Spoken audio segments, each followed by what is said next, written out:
my sme zameraní hlavne sociálne prorodine. My sme rodina, prorodine zameraná strana, aj máme názve sme rodina a hlavne sme teraz celé 4 roky pomáhali rodinám.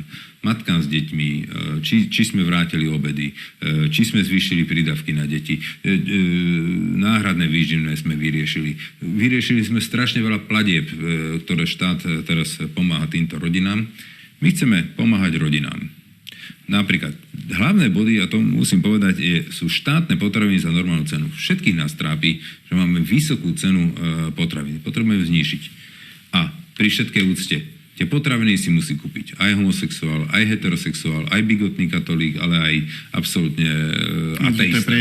Áno, to znamená, že to je pre každého. Ďalej máme štátnu garanciu strechy nad hlavou.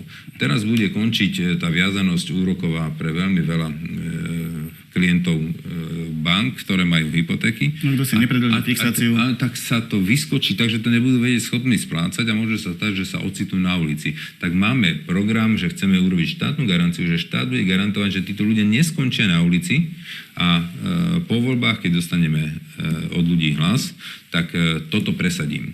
A tí ľudia nebudú končiť na ulici. Ale tú strechu nad hlavou zase potrebuje aj liberál, aj konzervatívec. Mimochodom,